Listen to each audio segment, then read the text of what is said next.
Hello friends, welcome back my YouTube channel. तो आज हम डील करेंगे इलेक्ट्रोकन्वल्सिव थेरेपी। इलेक्ट्रोकन्वल्सिव थेरेपी या current therapy is a type of somatic treatment first institute by Bini and Cerletti in April 1938। From 1980 onwards, ECT is being considered as a unique psychiatric treatment। यानी इसे कब consider किया गया था कि psychiatric treatment में use हो सकता है 1980 में। और ये इलेक्ट्रोकन्वल्सिव थेरेपी एक सोमेटिक ट्रीटमेंट है, यानी बॉडी का ट्रीटमेंट करते हैं, जिसने ये फर्स्ट इंट्रोड्यूस किसने किया था? साइंटिस्ट थे बिनी एंड सरलेटी। अप्रैल में 1938 को किए थे।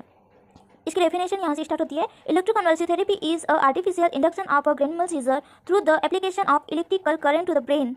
The stimulus is applied through electrodes that are placed either bilaterally in the frontotemporal region or unilaterally on the non-dominant side, right side of head in a right-handed individual। पहले तो electroconvulsive therapy यानी current देना, जैसे diagram देख रहे होंगे, unilaterally and bilaterally, एक side या फिर दोनों साइड करंट देते हैं, जिससे हम जो सीवियर डिप्रेशन जो पेशेंट रहते हैं उनको ट्रीट करते हैं। जैसे कि इलेक्ट्रोकन्वल्सिव थेरेपी क्या है? आर्टिफिशियल इंडक्शन क्या है? ग्रेनुलर सीजर का। ग्रेनुलर सीजर यानी हम जो आर्टिफिशियल सीजर दे रहे हैं उसे ही ग्रेनुलर सीजर बोलते हैं। थ्रू द किसकी एप्लीकेशन से? इलेक्ट्रिकल करंट हम आर्टिफिशियली देते हैं। कहाँ पर देते हैं? ब्रेन में। The stimulus is applied through, यानी ये किसके थ्रू अप्लाई होता है? इलेक्ट्रोड्स के थ्रू। ये जो ब्रेन में दिख रहे हैं ये इलेक्ट्रोड्स लगे हैं, ठीक है।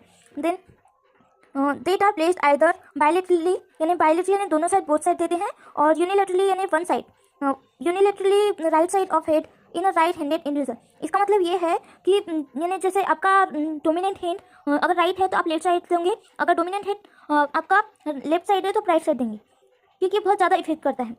Then parameters of electrical current applied, जैसे कि है standard dot according to American psychiatric association 1987। इसका वोल्टेज है 70 to 120 वोल्ट्स, ड्यूरेशन है 0.7 to 1.5 सेकेंड्स।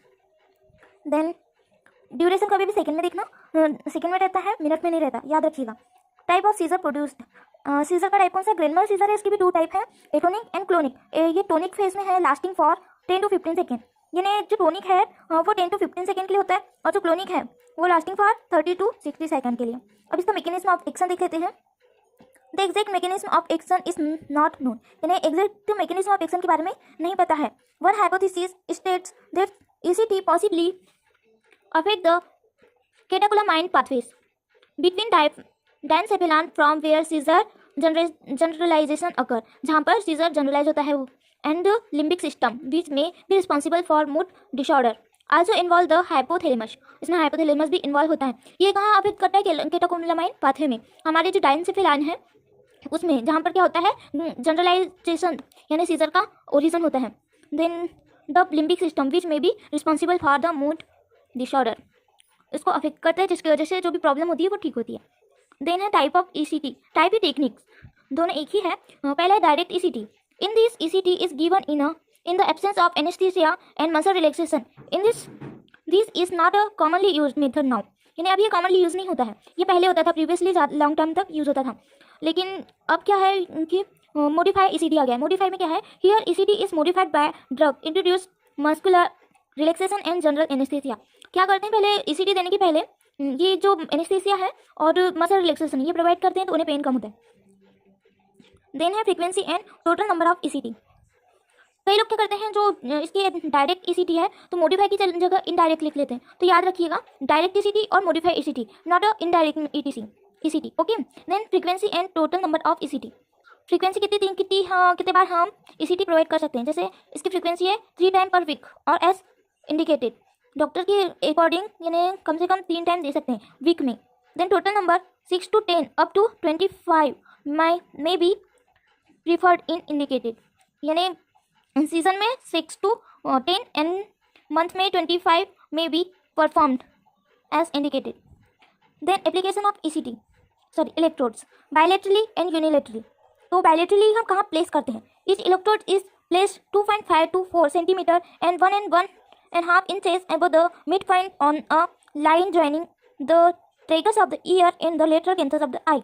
It means जो इलेक्ट्रोड है वो हम जो 2.5 and 4 सेंटीमीटर अबोव, किसके above? Mid point on the line joining two the tragus. Tragus यानी अपर ईयर जो रहता है, ईयर की पिन्ना, उसकी जो 2.5 to 4 सेंटीमीटर रहता है, और inner canthus inner canthus sorry lateral canthus of the eye, उन दोनों की जो मिड पॉइंट है उसके अबोव 2.5 to 4 सेंटीमीटर में हम प्लेस करते हैं। ये देखो इस टाइप से। Then unilaterally ECT, electrodes are placed only on one side of head, usually not dominant side. Non dominant side मैंने बताई थी, आप जिस हैंड से ज़्यादा वर्क करते हैं उसके opposite side. Then unilaterally ECT is safer with much fewer side effect. Then particularly those of memory impairment, ये जो unilaterally ECT is safer with much fewer side effect, यानी बायोलेटरली से ज़्यादा यूनिलेटरली ज़्यादा सेफ होती है।